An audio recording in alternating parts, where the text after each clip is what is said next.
आप रोज़ाना एक्सरसाइज करते हैं, कैल्शियम की टैबलेट भी लेते हैं, विटामिन डी भी लेते हैं और पेन किलर्स भी लेते हैं, सब कुछ खाते हैं, सुबह वॉक भी करते हैं, लेकिन फिर भी हर वक्त हाथ पैर अकड़े अकड़े से लगते हैं, घुटनों में दर्द, पैरों में जलन और शाम होते होते बॉडी बिल्कुल थक जाती है।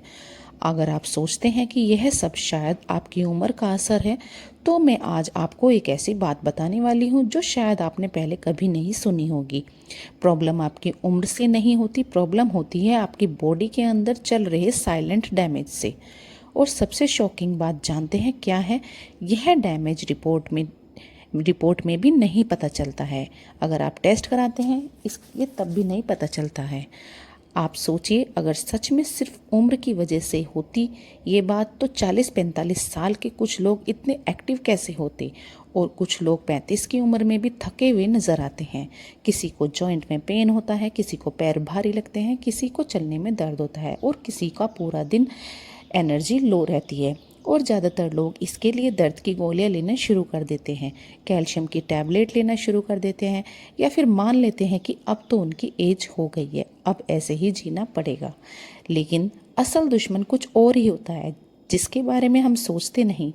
सोचिए, आपकी बॉडी एक वर्कशॉप है।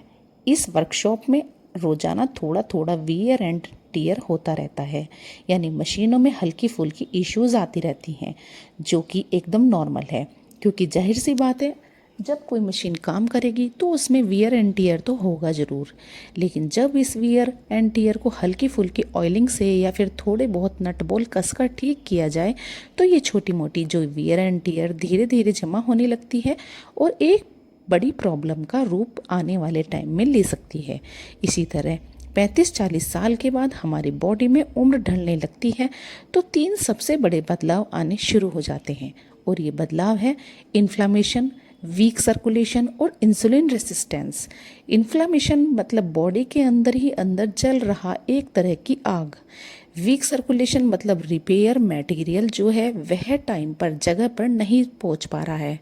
और इंसुलिन रेसिस्टेंस मतलब बॉडी की जो सेल्स इंसुलिन को रेस्पॉन्ड करना बंद कर चुकी है, और इसी के नतीजे में दर्द, स्टिफनेस और प्रीमेच्योर एजिंग शुरू हो जाती है।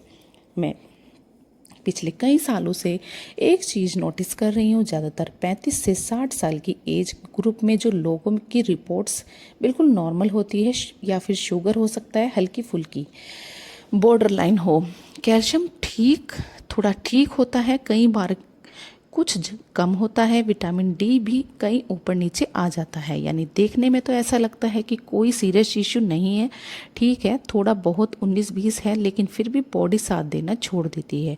और जब हम इसकी जड़ तलाशने की कोशिश करते हैं तो वहाँ मिलता है एक क्रॉनिक लो ग्रेड इन्फ्लामेशन, जो न तो दिखता है और न ही बहुत दर्द करता है, लेकिन धीरे धीरे बॉडी को बूढ़ा बना देता है।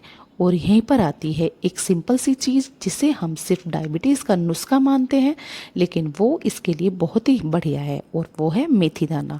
मैं मेथी दानों को कोई जादुई चीज़ नहीं मानती हूँ, ना कह रही हूँ, लेकिन साइंस और आयुर्वेद दोनों ही इस बात पर एग्री करते हैं कि मेथी बॉडी के अंदर कंट्रोल सिस्टम को स्ट्रॉन्ग बनाती है। देखिए, जब आप मेथी दाना भिगोते हैं न पानी में, तो उसके अंदर जो सोल्यूबल फाइबर होता है वो एक्टिवेट हो जाता है। अब इस फाइबर का काम क्या होता है? यह सिर्फ आपके डाइजेशन को ही नहीं इम्प्रूव करती, बल्कि यह फाइबर इन्फ्लामेशन को भी शांत करती है, बॉडी में ब्लड फ्लो को भी मेंटेन करती है, और सेल्स को इंसुलिन के साथ दोबारा से बात करना सिखाती है। यह बिल्कुल वैसा ही है जैसे हमारे सेल्स के दरवाजे बंद पड़े हों और इंसुलिन को इन्हें खोलने नहीं दे रहे हो, और मेथी जाकर एक मीडिएटर की तरह इन सेल्स को मना ले और यह दरवाज़ा खुलवा दे।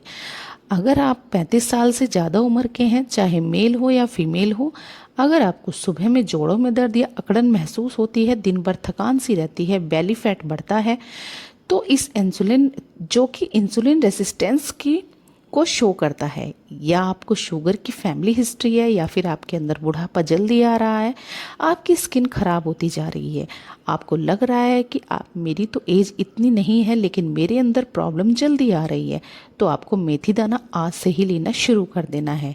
यह आपके लिए बहुत ही ज़्यादा बढ़िया रेमेडी है।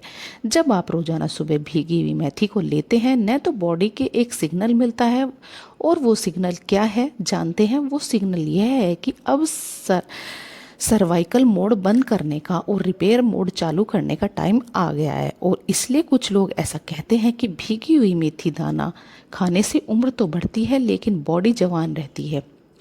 लेकिन ध्यान रहिए दोस्तों, क्योंकि गलत तरीके से मेथी दाना लेने से आपको कोई फ़ायदा नहीं होगा। इसलिए वीडियो को पूरा देखिए, क्योंकि आगे मैं आपको इसे लेने का सही तरीका, सही टाइम और सही क्वांटिटी बताऊंगी। वैसे अगर वीडियो से कुछ अच्छी जानकारी आपको मिल रही है तो अभी इसको लाइक कर दीजिए और औरों के साथ शेयर भी कर दीजिए। और अगर कोई पर्सनल एडवाइस चाहिए तो कमेंट में ज़रूर बताना। भीगा हुआ मेथी दाना लेना कोई रॉकेट साइंस नहीं है, यह बहुत ही सिंपल सी चीज़ है। बस आपको सही डोज, सही टाइम का पता होना चाहिए। इसके लिए आप रात को 1 टेबल स्पून मेथी दाना ले लीजिए और कप में पानी के अंदर इसको भिगो दीजिए और सुबह खाली पेट इसका जो पानी है वो छान कर पी लीजिए। और जो मेथी दाना है वो चबा चबा कर आप ऊपर से खा लीजिए। शुरुआत हमेशा 1 चम्मच से करिएगा और 1 टेबल स्पून से कीजिएगा और मैक्सिमम आप इसको 2 टीस्पून या फिर मैक्सिमम उससे भी ज़्यादा लेना चाहते हैं तो 1 टेबल स्पून से ज़्यादा आपको इसको लेने की ज़रूरत नहीं है।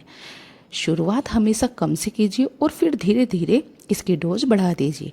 देखिए कि आपकी बॉडी कैसे उसे रिस्पॉन्ड करती है। लेकिन एक गलती जो मैंने अक्सर देखी है, लोग कर देते हैं, वो यह है कि कभी तो इसे 2 दिन में से ले लिया या फिर छोड़ दिया, या फिर बोलते हैं कि यार इससे तो कुछ फ़ायदा ही नहीं हो रहा है।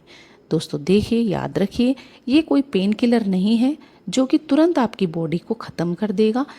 यह एक तरह का सिग्नल है, एक तरह की थेरेपी है। इसको समझने में आपकी बॉडी को टाइम लगता है, इसलिए कम से कम 21 दिन तो आपको इसको ज़रूर लेना है।